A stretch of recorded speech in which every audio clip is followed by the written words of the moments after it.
शहरों शहरों हाजिरी देता रहता हूं अपने सुनने वालों की खिदमत में, तो मैंने तमाम ही देखा कि देखो दाढ़ी रखना वाजिब है, ये ज़हन में रहे तुम्हारे, दाढ़ी रखना वाजिब है, और कब्जे के बराबर रखना मुस्तहब है। कब्जे के बराबर, मुट्ठी के बराबर, ये मुस्तहब है। अच्छा भाई मुस्तहब क्यों है? इसलिए कि पैगंबर अकरम की रीश मुतहर कब्जे के बराबर थी। ठीक, वह हमने मुल्ला से पूछा, अच्छा कोई शहर है जिसमें मुल्ला मौजूद ना हो? हर जगह माशाल्लाह, खुदा ने उसकी उम्र में इतनी बरकत दी है कि हर जगह नजर आता है।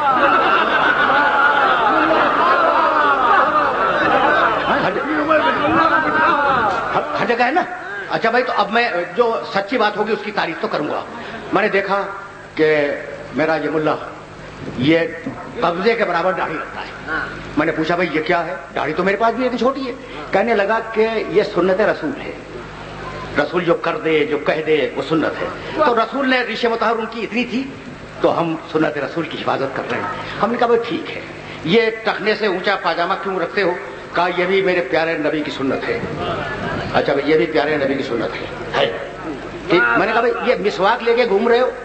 कहने लगा प्यारे नबी की सुन्नत है। मैंने कहा ये जुल्फें? कहा ये भी प्यारे नबी की सुन्नत है। अच्छा भाई, तो मिसवाक प्यारे नबी की सुन्नत, जुल्फें प्यारे नबी की सुन्नत, टखने से ऊंचा पाजामा प्यारे नबी की सुन्नत, तो ठीक है ना। अच्छा मूछें तरशवाता है, तो मैंने कहा भाई ये क्या? कहने लगा कि प्यारे नबी की सुन्नत, यानी वाकया है आंखों में सुरमा लगाता है। मैंने कहा भाई ये क्या है? कहने लगा प्यारे नबी की सुन्नत है। अब कंधे पे बिस्तर रख के घूमना ये सुन्नत है या नहीं ये मुझे नहीं मालूम।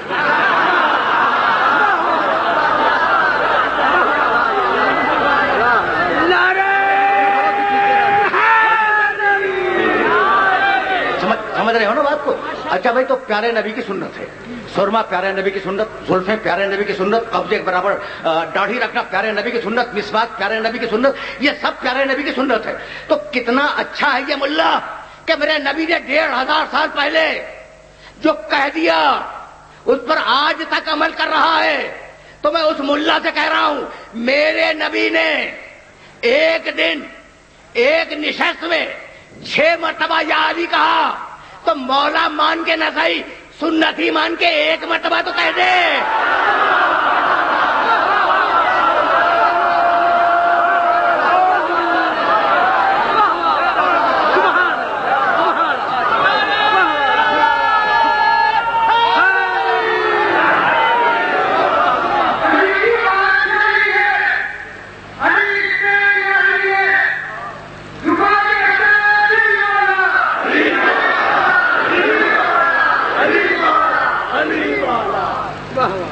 बस मेरे अजीजों, मेरे दोस्तों, सिलसिले फिक्र को यहां से आगे बढ़ जाना है। तो अब जरा सी तवज्जो रखना, किसी नबी की मजाल नहीं है कि वो कह सके कि हम मोहम्मद जैसे, नहीं, खुदा की कसम नहीं है। और न ये कह सकता है कि हम मोहम्मद जैसे, न ये कह सकता कि मोहम्मद हम जैसे।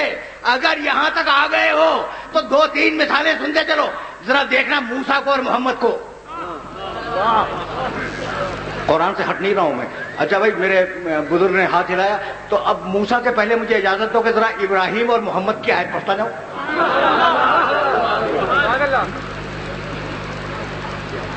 बाबा से बुरा सलवार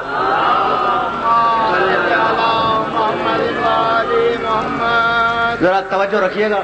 जरा सा मैं मकाम खत्म नबूवत पर आयतें पढ़ूंगा, आयतें, कहानी नहीं है। तो जरा देखो, इब्राहिम अलैहिस्सलाम बहुत बड़े नबी हैं, तो जरा इब्राहिम अलैहिस्सलाम को मेरे नबी के मुकाबले पर कुरान में देख लो। इज़हब, सूरह बकर, दूसरा सूरह कुरान का, इज़हब इला फिरऔन इन्नहु तग़ा। ये देखो, ये सूरह तहा की मैंने आयत पढ़ी है और इसी आयत को मैं कोट करना चाह रहा था, इसे ज़हन में रखना।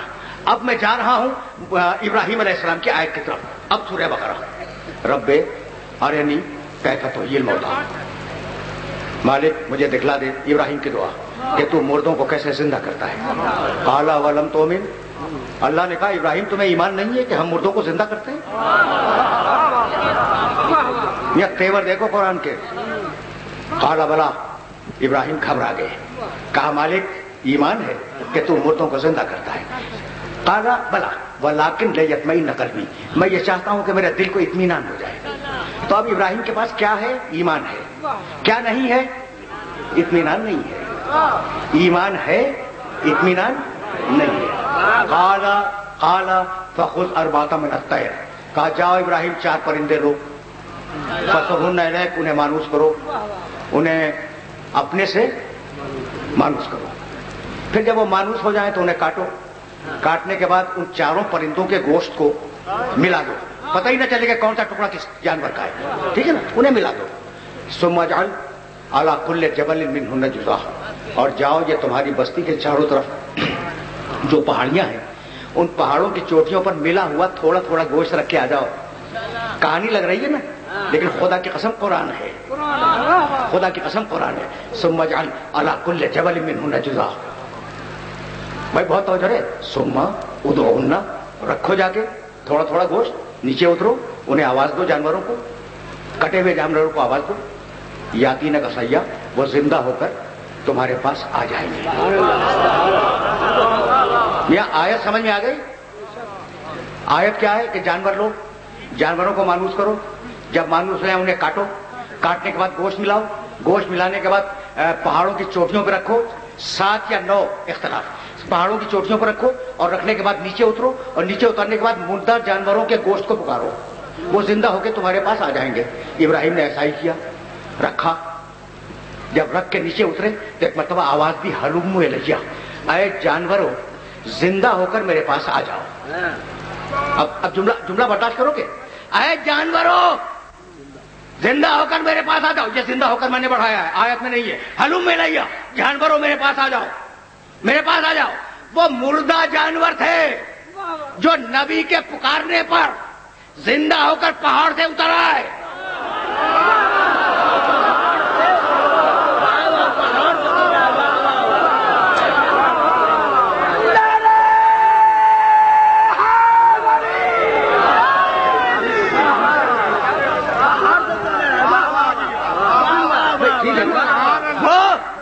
وہ مردہ جانور تھے جو نبی کے پکارنے پر زندہ ہو کر پہاڑ سے نیچے اتر آئے۔ تو اگر کوئی نبی زندہ انسان کو پکارے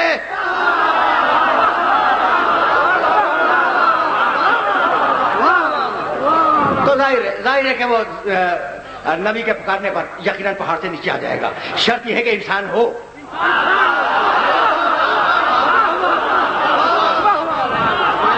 نبی کی قیمت کو سمجھتا ہو، بھائی سمجھ رہے ہو نا؟ اچھا ہاں، شرط ہے انسانیت کی۔ اچھا بھائی، تو اب نبی کون؟ جو پکارے جانور زندہ ہو کے آ جائے۔ اور یہ کس نبی کا تذکرہ ہے؟ ابراہیم کا۔ ابراہیم نے کیا کہا کہ میرے پاس ایمان ہے، اطمینان نہیں ہے۔ میں تو نہیں کہہ رہا ہوں نا بھائی، قرآن کہہ رہا ہے، اور نبی کا قول نقل کر رہا ہے قرآن۔ تو ابراہیم کے پاس ایمان ہے، اطمینان نہیں ہے۔ اب میرے نبی کا کیا مقابلہ کریں گے ابراہیم؟ کیا کریں گے؟ یا ایتھا النفس المطمئنہ، اے اطمینان رکھنے والے محمد،